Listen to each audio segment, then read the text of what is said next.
This is John Kohler with GrowingYourGreens.com. Today I have another exciting episode for you. I'm standing here in my driveway, so you can see my car is parked here, and that fits most of the driveway. But at the end of the driveway, I have a little bit of extra space. So how many of you guys have extra space in your driveway when you park your car? How do you like to turn that concrete space into good, usable growing space? Well, you can do that with container gardening. So what I'm using for containers here are wine barrels or half whiskey barrels. You could easily use basically 55-gallon barrels cut in half or many other different things to grow over concrete. And one of the advantages this has is that the concrete is basically a big thermal mass. So what that means is that the sun will come and hit the concrete in the daytime and it'll warm up, and at night it releases that heat. And in addition, the wine barrels are a raised bed, so raised beds also stay warmer. In addition, it's close to the house, so the house also, creates a little what I call microclimate, so you can maybe grow more things and different things that might not grow maybe like out in the yard. Like I did a video where I showed the Manzano peppers. I grew Manzano peppers in the yard, in wine barrels, and also in the greenhouse. And I had 3 different results with the same plant. They grew best obviously in the greenhouse, but they were staying alive over here, and in the area in the raised bed garden just 15 feet away, they really weren't doing too good. But anyways, besides the microclimates, you could grow a lot of food in these wine barrels. You could see some of the things I have planted in some of these wine barrels.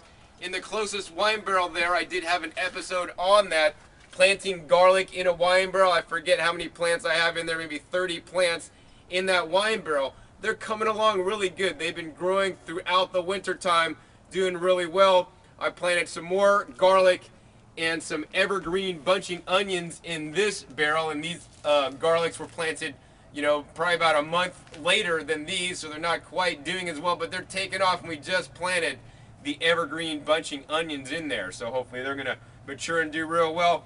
In these next wine barrels, I have some basically some brassicas planted. So this is some looks like some dino kale and some collard greens.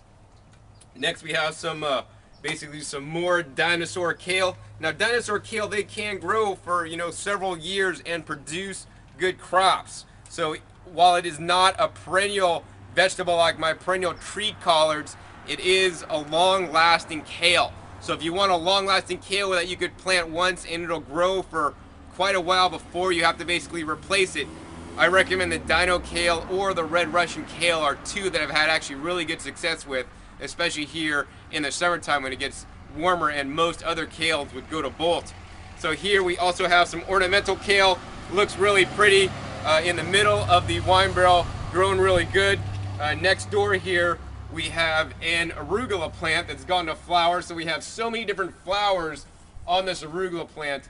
And you know what? I love to eat the arugula flowers. They are actually really good tasting. Plus the leaves are also really edible. This one also has some mache that reseeded itself last year. Mache is another good, excellent winter vegetable to grow. They're really, much more known in Europe, and definitely really, really delicious. Here's a mache leaf. Nice buttery, lettucey type flavor, but although that being said, totally different taste on its own. Actually, I prefer mache over lettuce, believe that or not. Next here we have another really cool vegetable. This one is called shinduku, basically edible chrysanthemum. So this in Asian markets may be sold as tung ho. And let's see, here's a chrysanthemum flower right here. You can kind of see it, it's yellow, and the flowers are also edible. But these are grown for the little leaves. And normally the leaves are eaten when they're fairly large, but I really love to eat the baby edible chrysanthemum leaves, just like this. Are really delicious. They have a really unique flavor, so you're either gonna love this stuff or you're gonna hate it. I particularly love it.